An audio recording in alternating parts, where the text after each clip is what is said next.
I'm going to do a walkthrough of the AP Chemistry Thermodynamics Review number 3 worksheet. So for problem number 1, it asks us to predict the sign of delta S, that would be the change in entropy for this reaction, and justify your prediction. Keep in mind entropy is the disorder of a system. And in this reaction, since we're starting with 2 molecules of gas plus 13 molecules of gas, that's 15 gas molecules, and we're ending up with 10 liquid molecules and only 8 gas molecules, we're producing less gas than we started with, delta S is negative because we produced less molecules of gas than the reaction started with.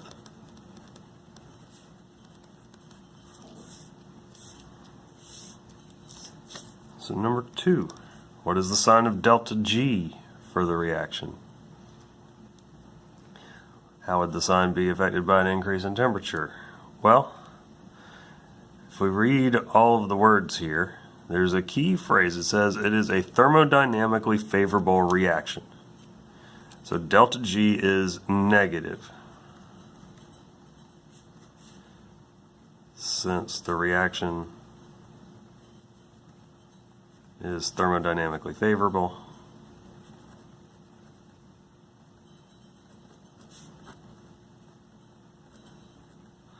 Now it asks, how would the sign and magnitude of delta G be affected by an increase in temperature? Well, keep in mind that delta G equals delta H minus T delta S. So, since delta S is negative, increasing temperature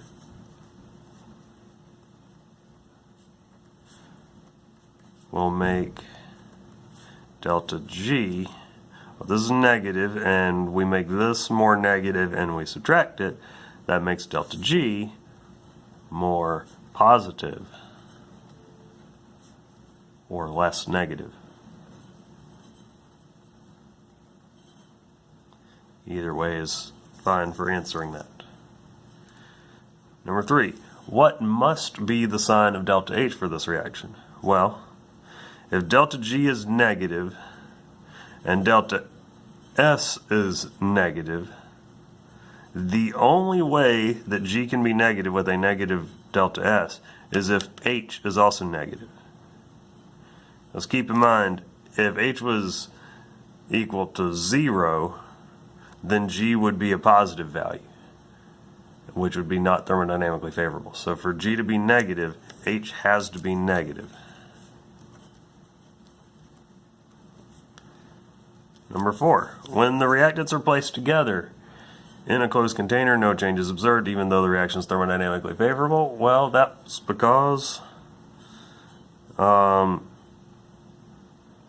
energy needed to overcome the activation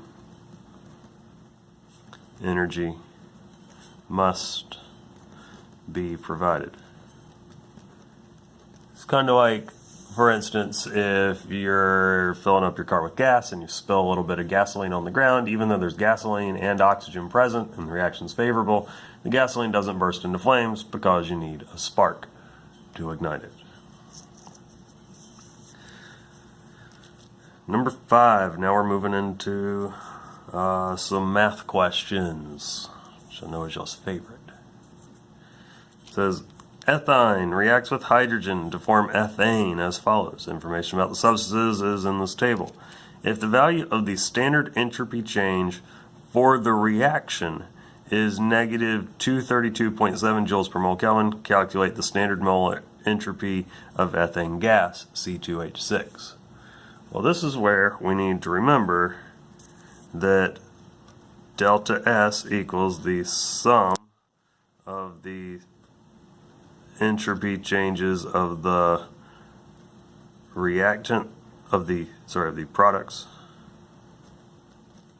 minus the sum of the standard entropies of the reactants. So negative 232.7 equals, well, for our product, we don't know, x minus 200.9 plus 130.7 times 2. And that equals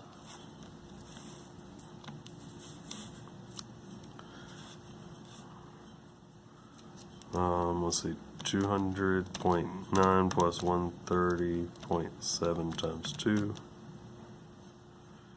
So we take negative 232.7 and then we will add 462.3 to that.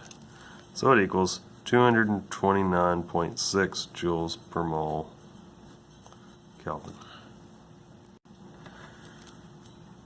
So that was part A. For part B, it asks us to calculate the change in enthalpy, delta H, for the reaction. We're going to calculate the change in enthalpy for that reaction. And it's going to equal the sum of the standard enthalpies of formation of the products minus the sum of the standard enthalpies of formation of the reactants. And so that's going to equal negative 84.7 minus 226.7 plus, now this doesn't give us the standard enthalpy of formation of hydrogen, but hydrogen is an element and hydrogen as H2 as a gas is an element in its standard state, so its standard enthalpy of formation must be 0. So we take negative 84.7 minus 226.7 plus 0, and that equals negative 311.4 kilojoules per mole.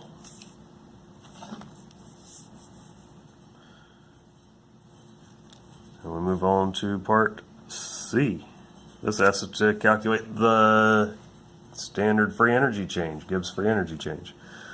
Well, we have our standard entropy change, we have our standard enthalpy change, and since we're at standard conditions, our temperature is 298 kelvins because that's standard conditions, so delta G equals delta H minus T delta S. So that equals negative 311.4 kilojoules per mole minus our temperature, 298 kelvins, times, now this is in joules per mole, so we need to convert that to kilojoules per mole so that we're consistent with our units. So we're going to call that negative 0.2327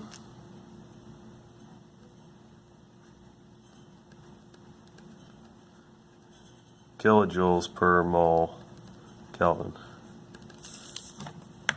So we take negative 311.4 minus 298 times negative 0.2327, and that equals negative 242.1 kilojoules per mole. That's our Gibbs free energy change.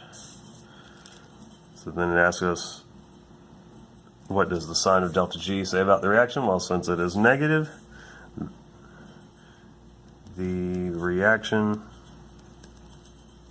is thermodynamically favorable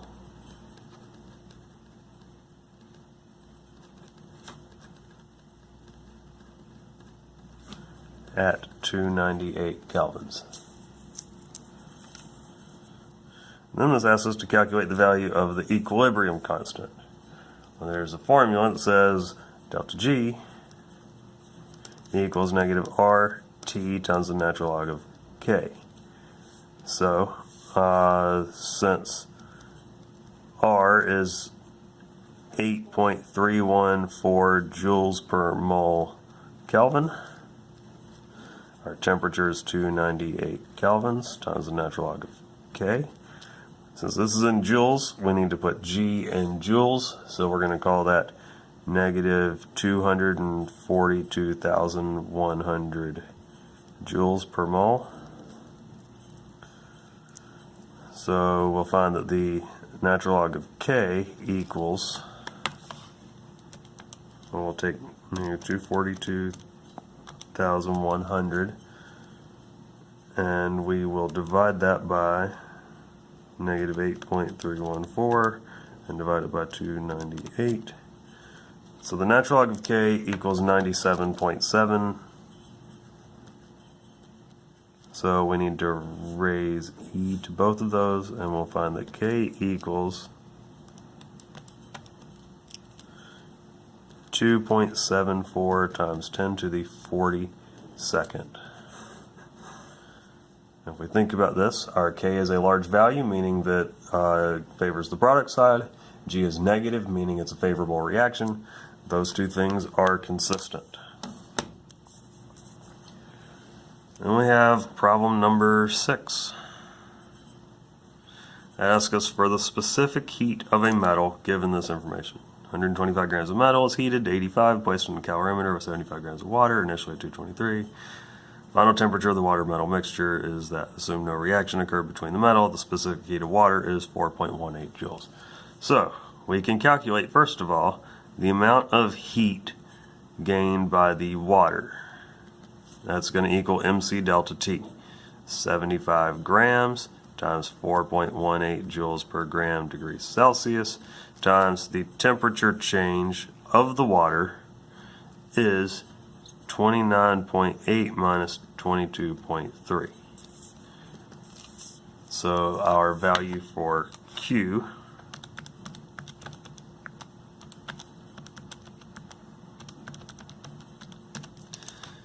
is 2,351 joules. Now the Q of the water equals the negative Q of the metal, because the heat gained by the water equals the heat lost by the metal. So the Q of the metal is going to be negative 2,351 joules equals, well, the mass of the metal is 125 grams times the specific heat times the temperature of the metal. Its temperature change is 29.8 minus 85.5 degrees Celsius, because its temperature dropped, its temperature change will end up being negative. So we'll find that C equals 2351 divided by 125 divided by 29.8 minus 85.5. C equals 0.338 joules per gram degree Celsius. Problem number 7 is asking us essentially what the definition of standard enthalpy of formation is. If you remember, it's the energy change for the formation of 1 mole of a compound from its elements in their standard state at 298 kelvins. So first of all, sodium bromide, it's an ionic compound, so it's going to be a solid when it's formed. This shows it as a gas, so we can eliminate choices D and E. Also, sodium, first of all, an element in its standard state, is not an ion, it's a solid. Bromine is a liquid. We would need and it's diatomic, so we would need a coefficient of 1/2 for that. So our best answer for this is F. This is the only one that shows it formed from its elements in their standard state, and sodium bromide being a solid with a coefficient of 1. For number 8, if we are going from liquid to gas, we are boiling acetone or vaporizing it. Delta H is positive because you have to put energy into it to make it vaporize. Think about, for instance, boiling water. You got to put it on a stove and heat it up. And delta S, since we're going from liquid to gas, that is also positive, which means that there would be some temperature low enough where this reaction would not become thermodynamically favorable, which would be below the boiling point. It says how much heat is released when 8.17 grams of metallic aluminum are converted to aluminum oxide via the reaction shown right here. Well, this gives us heat, and this should technically show kilojoules per mole of reaction. That's the new terminology the AP exam will use. So this is in moles. They're giving us 8.17 grams of aluminum. So first we need to convert our grams into moles, where 1 mole of aluminum is 26.98 grams of aluminum. And then we can just continue this and say that for every 2 moles of aluminum, we get negative 3,352 kilojoules of energy. So we take 8.17 times 1 over 26.98 times negative 3352 over 2, and we get negative 507.5 kilojoules.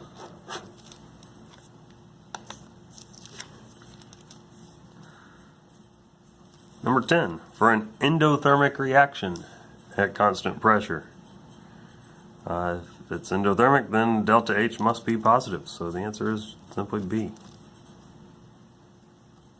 Number 11, in part A, we're asked to find the molar heat of combustion of phenol in kilojoules per mole.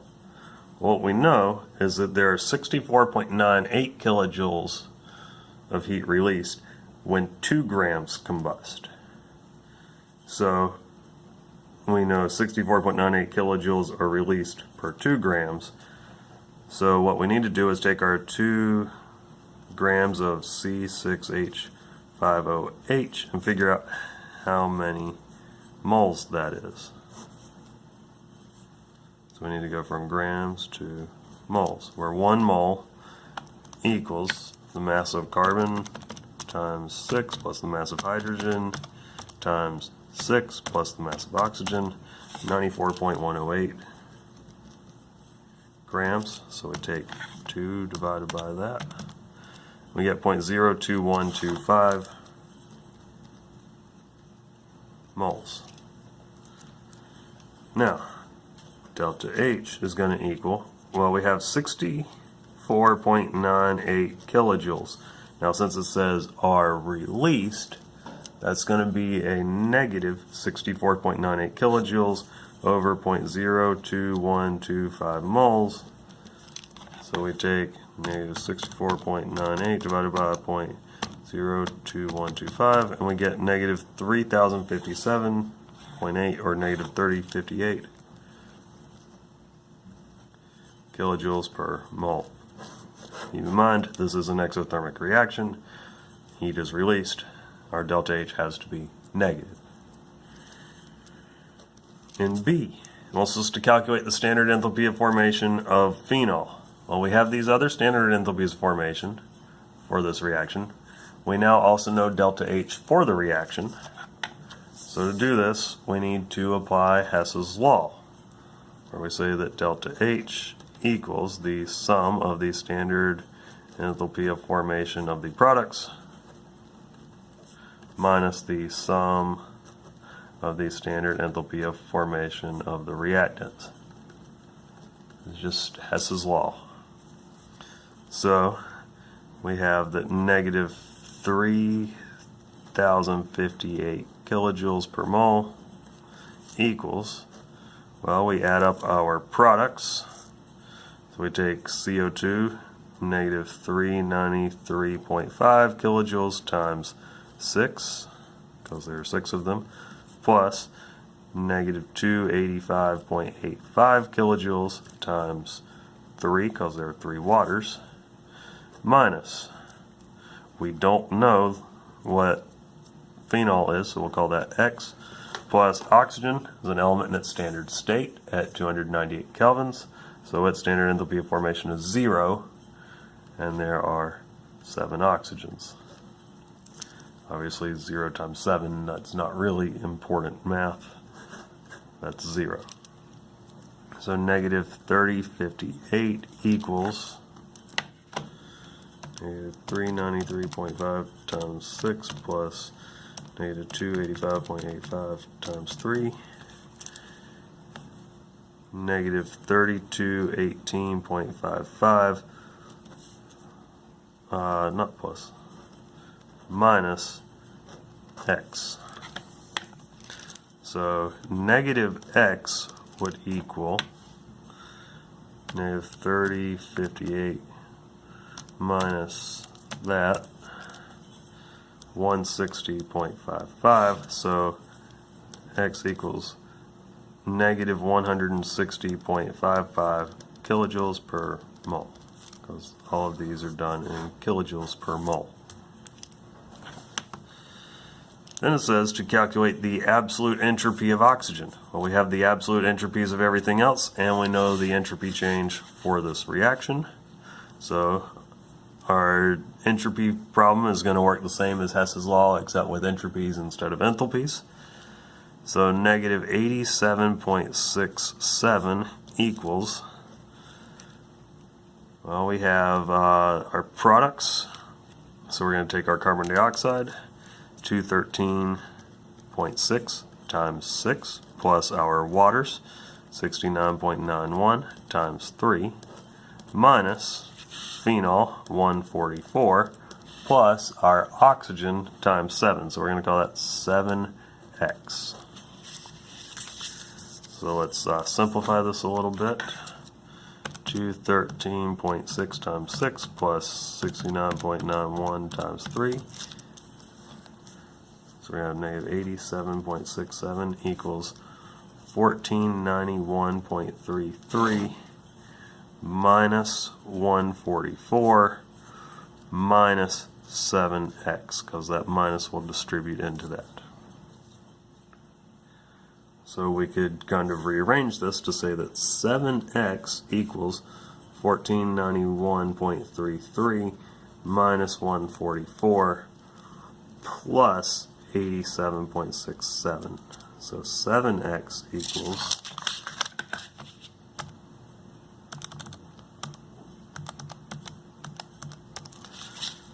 1435. X equals, we'll divide by 7, 205 joules per mole Kelvin.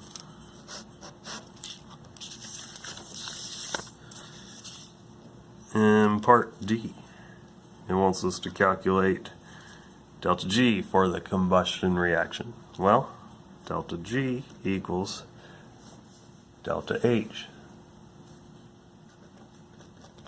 minus T delta S.